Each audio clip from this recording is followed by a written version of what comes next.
Karena selama ini di Lapas Porong yang sesuai dengan kebijakan Bapak Kalapas juga, kita di sini adalah membangun hubungan dengan narapidana teroris itu dengan cara apa? Dengan cara komunikasi. Tujuannya apa? Untuk menumbuhkan kepercayaan, trust. Kalau sudah ada kepercayaan atau trust oleh narapidana teroris itu, kita masuk enak di situ. Oke, ya, selamat sore para pemirsa Surya dan Tribun Jatim Online dimanapun Anda berada. Ya, tentunya masih di tengah pandemi COVID-19 ya. Ini beberapa hari yang lalu masyarakat Bumi Pertiwi dihebohkan dengan peristiwa bom yang menyerang sebuah gereja di Makassar, Sulawesi Selatan. Selain mengagetkan semua pihak, tentu sangat disayangkan ya, karena pemerintah tengah membangkitkan perekonomian dan mempercepat vaksinasi dari kalangan masyarakat sampai kalangan ke para staf-staf pemerintahan ya. Di Jawa Timur sejumlah napi terpidana untuk kasus teroris ditangani oleh Lapas Pemasyarakatan kelas 1 Surabaya di Porong, Sidoarjo. Di sini ada beberapa program ya, tentunya ya, mengingat penanganan teroris sendiri berbeda dengan kasus-kasus lainnya. Lantas seperti apa sih penanganannya itu? Saat ini saya sekarang berada di lapas ya, bersama dengan Pak Gun Gunawan dan Pak Bambang selaku dari perwakilan Lapas Porong. Saat ini bersama dengan salah satu petugas napi ya, pamong ya, yang sering mendampingi sejumlah napi kayak teroris di Lapas Lembaga Pemasyarakatan kelas 1 di Surabaya di Porong ya, bersama dengan Pak Bambang. Pak Bambang, mungkin bisa dijelaskan Pak, kondisi terkini mungkin seperti gimana sih suka duka penangani napi teroris ini Pak? Ya, terima kasih. Bisa saya jelaskan dari pengalaman saya selama 14 tahun bergaul dengan narapidana teroris di Lapas Porong, itu berbagai macam karakter, berbagai macam watak, dan berbagai macam hal yang kami alami di sini. Cuma rata-rata memang pada awal seperti yang dinyatakan oleh Bapak Kalapas tadi, bahwa awal mula datang ke sini pasti jaim. Pasti mereka akan jaga image, pasti mereka akan cool. Nah itu, pasti seperti itu. Nah setelah itu baru kita nanti mengadakan pendekatan dari pintu masuk mana kita mendekati. Karena selama ini di Lapas Porong yang sesuai dengan kebijakan Bapak Kalapas juga, kita di sini adalah membangun hubungan dengan narapidana teroris itu dengan cara apa? Dengan cara komunikasi. Tujuannya apa? Untuk menumbuhkan kepercayaan, trust. Kalau sudah ada kepercayaan atau trust oleh narapidana teroris itu, kita masuk enak di situ nanti. Nah, selama ini kita di sini untuk pendekatan melakukan deradikalisasi itu tidak dengan kontra narasi. Karena kalau dengan kontra narasi, dengan adu dalil, kita akan nggak jadi saling mempertahankan keyakinannya. Kita selama ini di sini pendekatannya dengan sistem humanistik. Kita sentuh sisi kemanusiaannya. Dari situlah selama ini kita pintu masuknya di situ. Makanya seperti yang dikatakan Bapak Kalapas tadi, 90% lebih kita di sini berhasil. Itu karena dari pendekatan dari sisi kemanusiaannya. Gitu. Oke. Pak, mungkin bisa dijelaskan program deradikalisasi ini apa Pak? Oke. Jadi bisa dipilah antara apa itu deradikalisasi, apa itu ekstremisme, apa itu radikal, apa itu terorisme. Kan di situ rancu sampai saat ini. Bahkan undang-undang kemarin pun masih membahas itu dan nggak selesai-selesai itu loh. Kalau deradikalisasi itu kan berarti merubah radikal.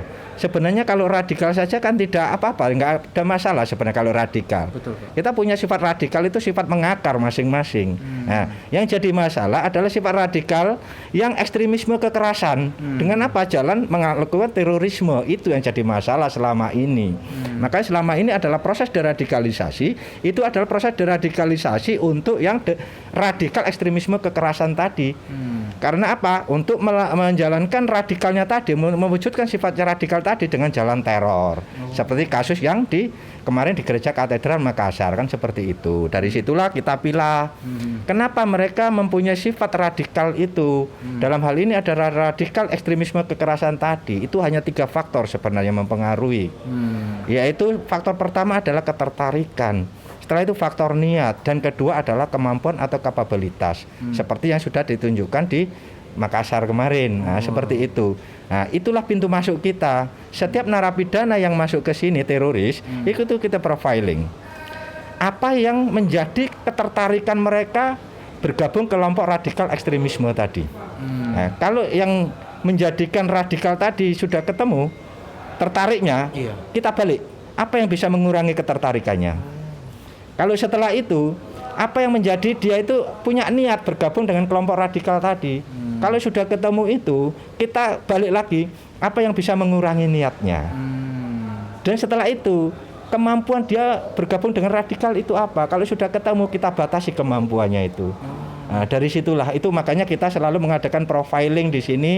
Jadi kita profil dan tiap 6 bulan sekali kita laporkan ke Kalapas seperti itu. Oke. Baik, Pak, mungkin pernah nggak sih Bapak ya mungkin menemukan napi teroris yang saking idealisnya itu loh Pak, dengan keyakinan atas paham tersebut hingga menyerang atau mengintimidasi pamong Pak? Kalau menyerang sih belum pernah ya, mungkin hanya dilempar aqua atau kayu pernah memang. Tetapi kalau dengan intimidasi sering ya, seperti karena kami di sini dianggap sebagai orang yang meracuni teman-temannya menjadi murtad. Karena kembali ke NKRI. Itu yang sering kita alami di sini seperti itu. Oke. Ya. Baik, Pak, kalau mungkin ada sel isolasi khusus untuk menghukum napiter yang istilahnya tidak disiplin sama di penjara, Pak. Kalau di sini semuanya sama ya. Siapapun walaupun itu napiter atau bukan napiter, itu kalau melakukan suatu pelanggaran tata tertib di dalam lapas pasti ada itu.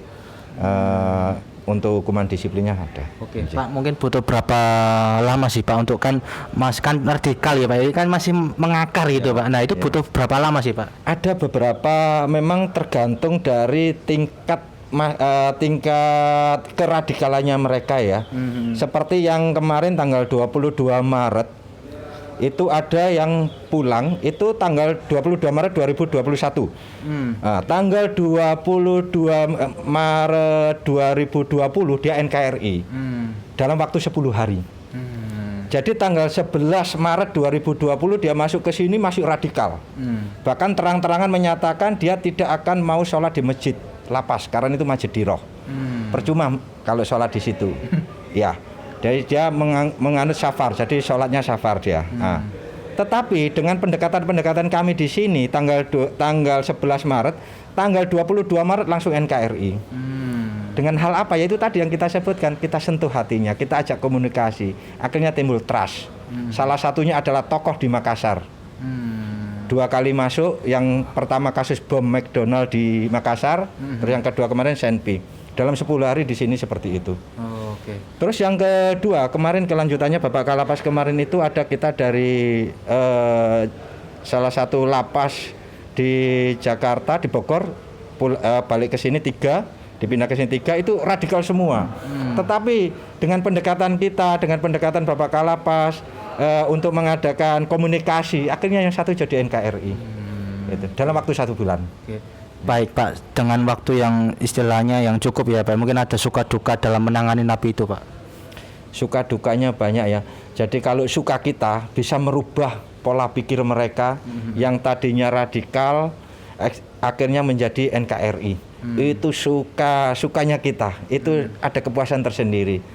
Tetapi duka kita adalah apabila mereka dalam kita melaksanakan pembinaan itu dia tidak mau melaksanakan pembinaan yang ada di dalam lapas.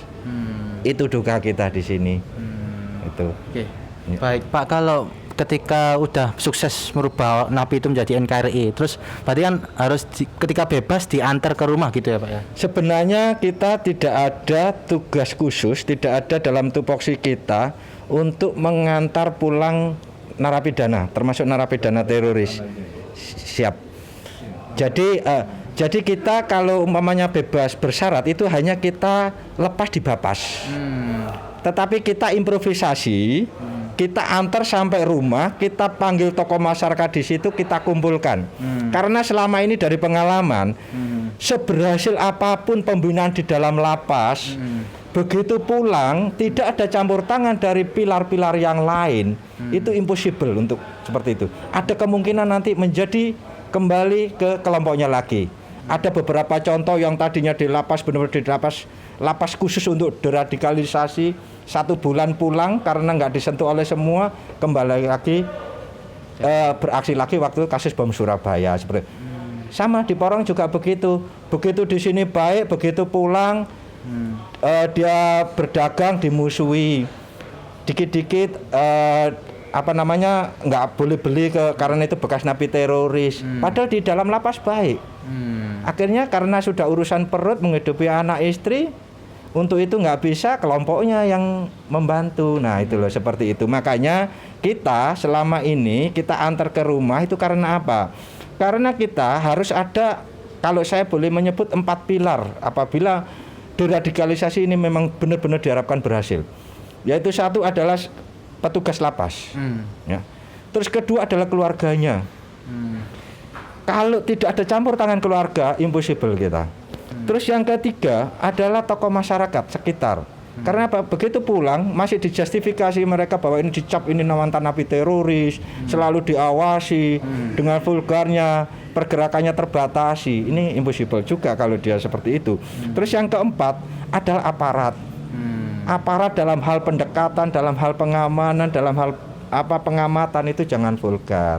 Jadi kalau 4 ini kita mulai dari lapas sendiri, dalam hal ini Kemenkumham, terus kedua adalah keluarganya, ketiga tokoh masyarakat, keempat aparat ini bisa berkolaborasi, insya Allah.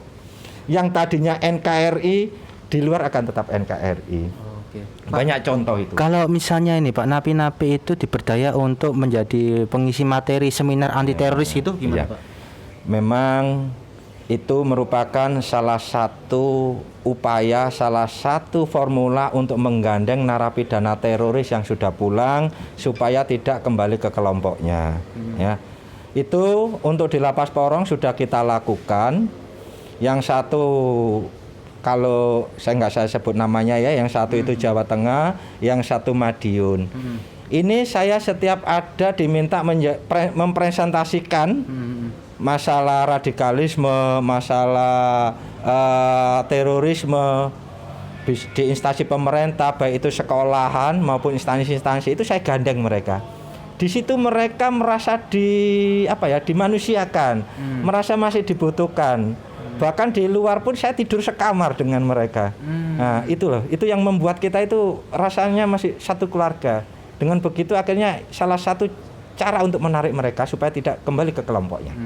Intinya dimanusiakan. Baik, Pak, kalau pada saat napi itu sudah menerima deradikalisasi, apakah timbul rasa menyesal, Pak?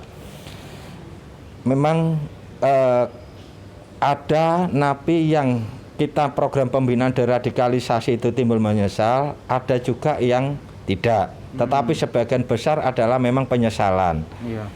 Terutama pada saat mereka dipertemukan antara pelaku teror dengan korban teror. Ini salah satu formula yang bagus daripada kita adu dalil, daripada kita pendekatan kontra narasi. Kita mempertemukan perspektif antara korban dengan pelaku, itu yang lebih formula lebih bagus. Dia akan menyesal sekali. Oh, ternyata korban-korban saya sesama saya. Oh, ternyata korban saya pada saat itu akan melakukan ibadah. Itu akan menimbulkan penyesalan kepada mereka. Dan pendekatan-pendekatan dari petugas lapas pun, yaitu dengan pendekatan keluarga. Ini loh akibatnya kelakuanmu seperti itu, akhirnya keluargamu menderita seperti ini. Itu akan timbul penyesalan, bahkan sampai menangis. Itu. Pak, bentuk program deradikalisasi ini meliputi apa aja, Pak? Kalau kita di lapas itu pembinaan itu kan ada 2 ya, pembinaan kepribadian dan pembinaan kemandirian. Nah, pembinaan kepribadian untuk merupakan dalam program deradikalisasi pun ini narapidana teroris di sini mengikuti pelatihan-pelatihan kemandirian. Dan kemarin sekarang ini yang bebas satu itu sekarang dia bekerja di penambangan di Magelang. Itu juga berdasar sertifikat yang dikeluarkan dari Lapas Porong ini. Termasuk kemarin yang bebas tanggal 22 Maret kemarin bebas pulang ke Makassar pun itu sudah mulai akan bekerja berdasarkan sertifikat yang dari sini. Nah, ini proses pembinaan kemandirian dari kita. Sedangkan pembinaan kepribadiannya ya kita adakan, memang kita di sini selalu mengadakan sholat berjamaah bareng, selalu mengikuti pengajian, selalu di sini ada kegiatan-kegiatan olahraga bareng. Jadi semuanya di sini kegiatan-kegiatan itu kita libatkan mereka. Gitu. Okay. Pak, mungkin ada pesan atau himbauan pada masyarakat. Ini kan napi teroris ya, pasti ingin kembali ke lingkungan masyarakat, diterima lagi oleh keluarga dan tetangganya, Pak. Gimana, Pak? Iya, yang selama ini saya harapkan keberhasilan seberhasil apapun lapas dalam melakukan program pembinaan pada narapidana teroris khususnya tanpa campur tangan, tanpa keikutsertaan dari berbagai stakeholder, terutama pada 4 pilar tadi itu, kita percuma. Makanya kami harapkan masyarakat, terutama yang sudah NKRI itu diterima kembali. Jangan saling mencurigai. Justru mereka kalau merasa didekati, diuangkan, ya, diwongno istilahnya, itu akan mengena itu. Jadi insya Allah mereka akan tetap NKRI seperti itu. Jadi intinya adalah partisipasi dari berbagai lini, termasuk masyarakat. Makanya kenapa setiap narapidana teroris yang pulang di sini itu saya antar sampai pulang ke rumah, dan situ saya datangkan tokoh masyarakat termasuk aparatnya, itu saya pamitkan, saya serahkan lagi, ini keluarga panjenengan, ini warga panjenengan, seperti itu. Oke. Ya, itu tadi adalah wawancara langsung ya dengan salah satu pamong yang sering menangani napi teroris di Lapas Porong ini. Jadi intinya meskipun latar belakangnya pernah terlibat kasus teroris, tetap membutuhkan peran masyarakat, keluarga, dan juga 4 pilar ya, agar mereka kembali ke jalan yang benar dan berguna bagi nusa dan bangsa. Itu dulu wawancara dari saya Febrianto Ramadhani dari Harian Surya melaporkan.